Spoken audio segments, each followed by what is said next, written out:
Get to our first guest, one of the few pushing back on the corruption and dangers that it poses to us that I just outlined. Wisconsin Senator Ron Johnson. Senator, it's always great to see you, sir.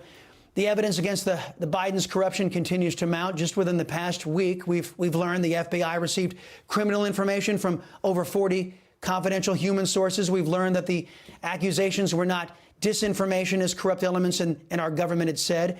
Your colleague, Senator Grassley, revealing the DOJ and FBI are stonewalling the Biden probes, and now the National Archives finds, just 82,000 pages of emails tied to Biden's myriad fake names.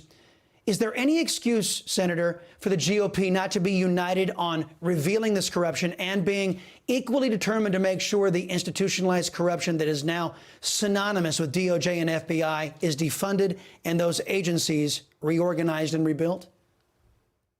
I think you're aware when Senator Grassley and I were doing our investigation, we did not have the support of our conference or me of my committee. So I didn't have the votes to issue subpoenas to the Bidens. It was termed too political. The good news is we still were able to lay out what I think is a very convincing and compelling case of all the foreign financial entanglements of Biden Inc. crime family. And now I do believe that James Comer and Jim Jordan are doing a good job at filling in the piece of the puzzle. These investigations are not easy, particularly when you're trying to get information out of a highly partisan FBI, Department of Justice, and intelligence community. So that is the law. I mean, the federal agencies are the law, and they use their position of being the law to keep themselves above the law as well, to insulate themselves from congressional oversight, scrutiny, and public scrutiny as well. So we've got a real problem here, real challenge on our hands. And then, of course, they're backed up by the complicit and corrupt media as well. True. And I think the only solution, seeing as how they set themselves up for this, Senator, is a tax revolt among our people. If they won't listen to the oversight from our representatives, then maybe we take away. It's a Chris Salcedo Show axiom. If they don't have our money, they can't harm us. Meantime, Senator, House Speaker Mike Johnson says the greatest threat to our national security is our nation's massive debt. Under his leadership, the House wants to prevent another wasteful omnibus bill from being generated by the uniparty elements in the Senate. I know you know well. As you know, Senator, leaders in both parties are raking American taxpayers over the coals. And at this rate, the U.S. debt will hit $41 trillion in 1 year. Isn't it time the corrupt omnibus and continuing resolution overspending bills stop?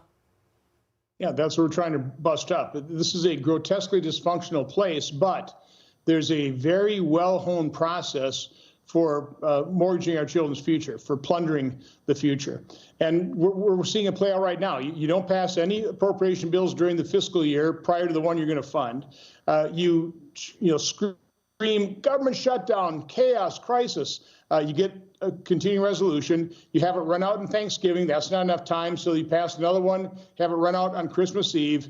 And then the leaders, a few people write a multi-thousand-page omnibus spending bill, drop it on everybody's desks, threaten that we're not going to let you go home until you pass this pig. And then, unfortunately, enough Republicans join every Democrat in passing these massive spending bills that nobody's read, nobody ever will read, other than the people who are going to be spending the money and making the policy changes. So again, we just move on to the next year, and then it's lather, rinse, repeat. So we're trying to bust up that cycle. It's one of the reasons I was proposing the Preventing Government Shutdown Act to take government shutdowns off the table. We finally got a vote on that. I passed that in 2019 as chairman of the committee. I finally got a vote on that. Every Republican voted for it, except for one who wanted to make sure we cut spending with a continuing resolution. 9 Democrats joined us, but it wasn't enough, and so that measure failed largely on a partisan vote. Most Democrats voted against it because they can always rest assured that if there is a shutdown or one's threatened, Republicans will always be blamed. That's the problem with the complicit and corrupt media. Ruling by emergency has to end, and I think our people are the ones who have to demand it. I want to pivot back to something, Senator, I covered in the preamble. Just like in Sutherland Springs, Texas, and so many other mass shootings, the main shooting turned out to be yet another failure of big government. The suspect having so many red flags that were ignored by the government. Your Democrat colleagues said their efforts to impede legal gun ownership through their gun control initiatives would keep us safe. And of course, they haven't. As with every government failure, our people are dying because of that failure. As a general rule, isn't it smart for Americans to prepare for the next time government fails? Shouldn't Americans be armed and ready to protect themselves and their community the next time? Well, from what I hear, Americans are becoming armed. They're buying guns and they're buying ammunition. And the fact of the matter is what's going to happen now that this shooter is no longer with us. Obviously, it sounds like he committed suicide, but you're not going to hear much of this anymore because it doesn't fit the narrative that the mainstream media wants to talk about. It's not a white supremacist. It is an example of their gun control laws failing, completely failing. And so it's just going to be swept under the rug like in any other type of mass shooting that doesn't fit the left-wing media, that would indicate more gun control, like we need more. We got 10,000 gun control laws on the books. They obviously don't work. We don't need more. Again, what we need is we need a better approach to mental health. And we also need to start taking a look at what kind of drugs are being given to people in these kind of in situations. You know, what our entire drugged up culture, you know, how that's impacting mental health.